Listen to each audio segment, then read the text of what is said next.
Assalamu alaikum, my dear students. How are you all? I hope you are all fine and safe.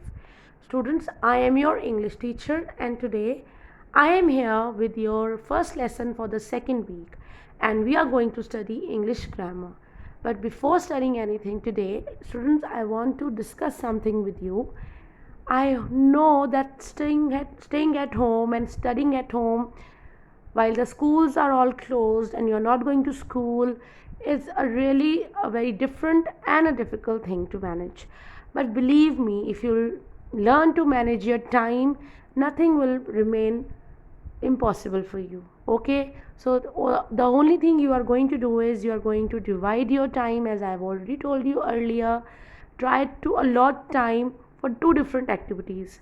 You can give some time to your studies, you can give some time to your games, to other activities, and beta, make sure that you are doing your given task on daily basis. You are not leaving them for the other day, you are not leaving them for any other time.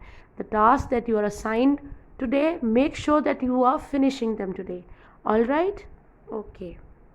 So students, talking about today's lesson, we are going to study simple past tense. And let me tell you that by the end of today's lesson, you will learn how to change verbs into their past tense forms and how to use simple past tense in sentences. So these are the two things that you will be able to do by the end of today's lesson. Alright, and now here I have a very small activity for you, which is our warm-up activity, and I hope you are all going to do it and you all know the answer. You are going to tell me that what are verbs. We have studied verb in our previous classes, we have revised them many times, so I am sure all of you should by now must be knowing that what are verbs. Just think of the answers and keep them saved in your minds. Done? Very good. Now let's see how many of you managed to remember what we've studied earlier and how many of you need a revision again. So students, verbs are the words that indicate action. For example, write, sit and run. The words that tell us about action, like write, sit, run, stand, talk, laugh, sing, dance. These are all words which are telling us about the action that we can perform or that is being performed.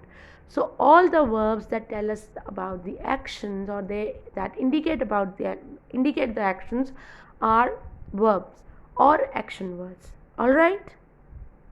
So now let's begin with our lesson.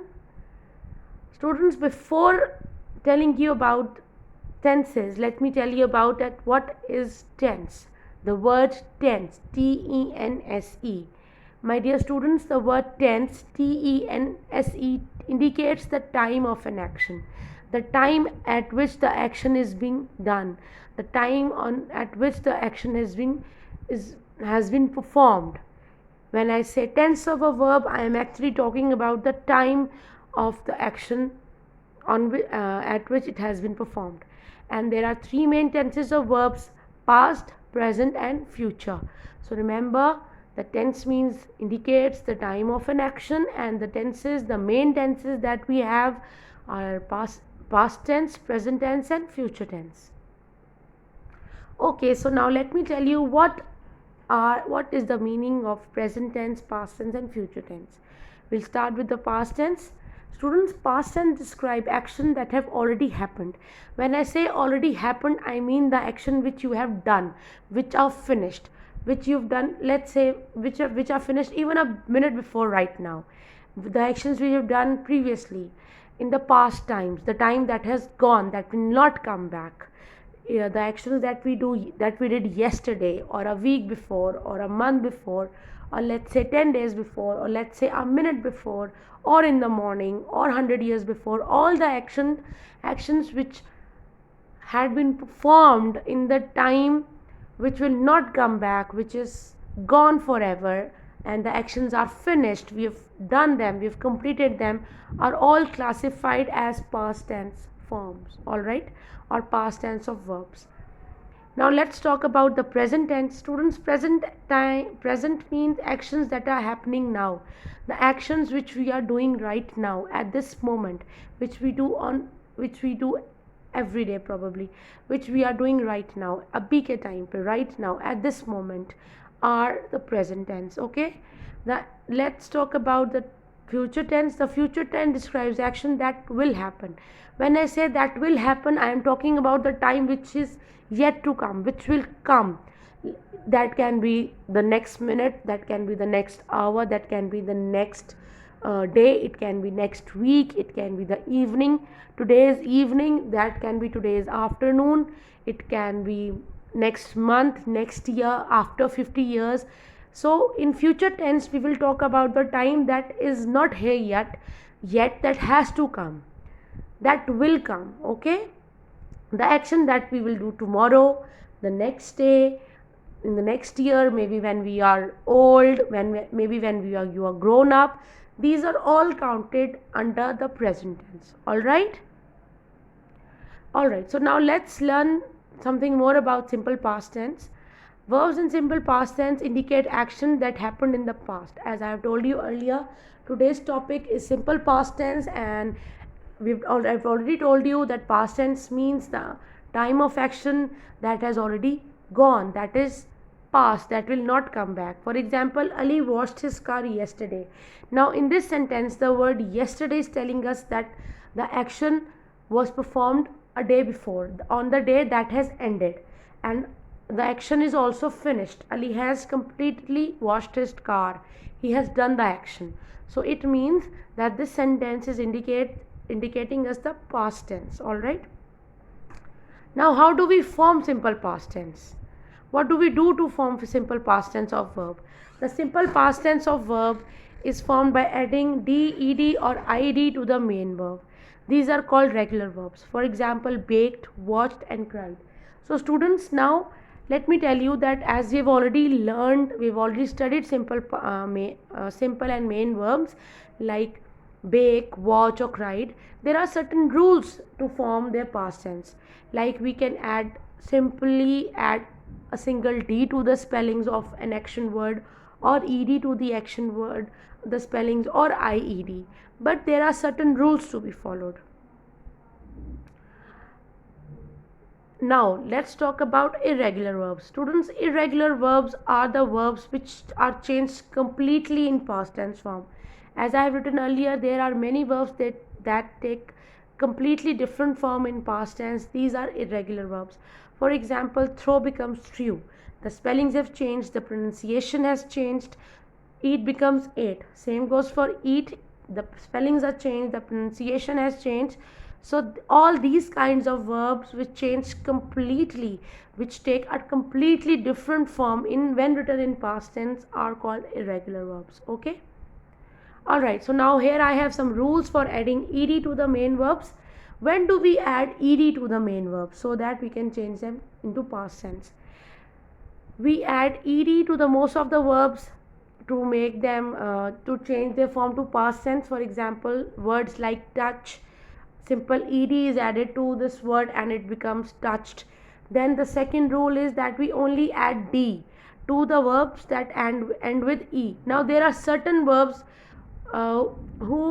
whose last letter is e, like smile, wave, or let's say what else can you think? Can you think of some verbs other than smile and wave? Come on, quickly think. Can you think of some verbs? Can you think of some verbs, students? Can you think some of? Come on, take some time and think. I've already told you two words, smile and wave. Can you tell me some more verbs which end in e and where you can only add d to change it into past tense? Oh, come on, think quickly, children. Okay, I'm giving you some time. Alright, let me give you some more examples. The words like dance, the verbs like bake, then we have move, we have shake.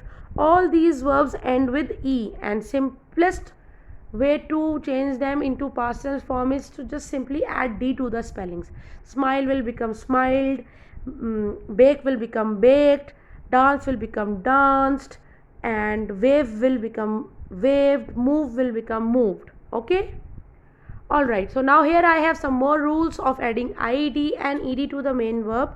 Now when do we add IED? What is the purpose of adding I with ED?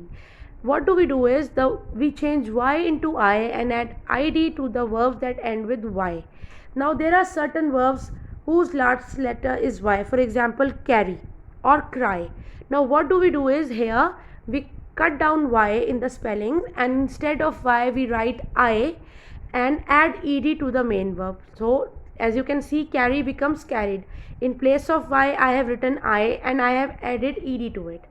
Now another rule is to double the consonant and add ed to the verbs that end with one vowel followed by one consonant.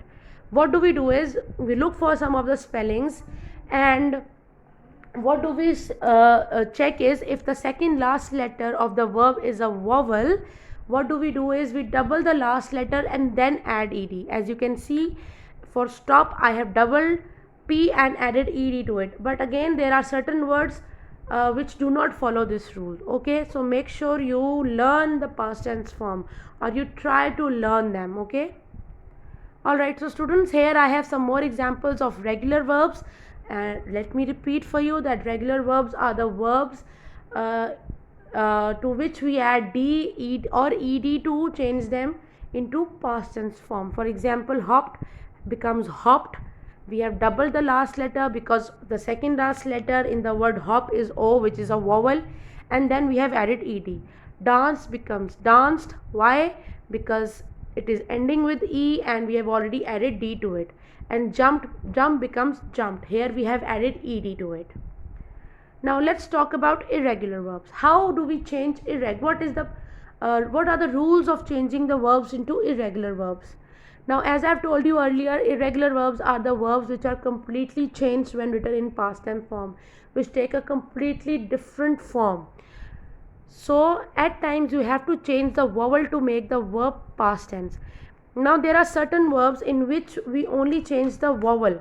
For example, in give I have changed vowel I to vowel A, and the verb becomes gave in the past tense form. Similarly for forget, in forget the spellings are forget, and when we change E of forget to O, it becomes forgot.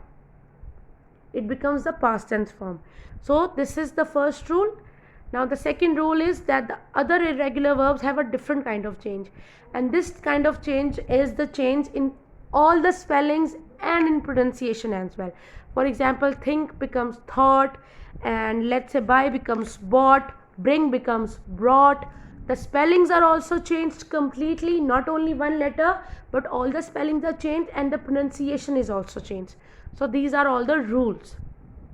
Now here I have some more examples of irregular verbs for you. Draw becomes drew. We have just changed the vowel A of draw to E. Then write becomes wrote. Again we have changed the vowel, and swim becomes swam. Okay, so these are all the examples of irregular verbs. Apart from these words, there are other examples also. For example, ride will become rode, and buy will become bought, bring will become brought, speak will become spoke, stand will become stood. So these are all the examples of irregular verbs. Now let's talk about today's assignment. I hope all these points are clear to you. These are really very easy, and you just need to go through them once and keep them in mind. Alright, so now coming back to your assignment for today is you are going to solve the given worksheet. The worksheet will be uploaded in GCR. You can go there, download the worksheet, solve it, and you'll be done with your assignment. Now my lovely students, here I have some instructions for you. What you are going to do is, after getting the printouts of your worksheet, after getting your worksheets printed, you are going to write the name and the date. You are going to write your full name, alright, and make sure the initials of your name are capital. Then you are going to use scale and blue color wherever required. I mean, if I am asking you to circle something or to underline something or to draw or to match something, you are going to use your blue colors. And for underlining and matching purposes, don't forget to use your scales along with blue color, okay? Then what you are going to do is you are going to do your work in neat and beautiful handwriting. I don't want to see any untidy work, because you are all grown up and you can write very well, okay? Last but not the least, do not tear the worksheet and keep it safely. After doing your work, after submitting your work in GCR, you are going to paste your worksheet in your notebooks and make sure you are not tearing it, you are not spilling anything over it, and you are not scribbling over it, and you are keeping it safely. So now students, let's just quickly have a small revision what we learned today. We studied that word tense indicate the time of action. The meaning of the word tense, TENSE, tense of verb means time of action, okay? And the past tense verbs tell us about the action that happened in the past. So I hope today's lesson is clear to you. It's really very easy, it's not difficult. But even then, if you find something difficult or you need my help, you can always ask me. I am always here for you. And until I see you next time, Allah Hafiz.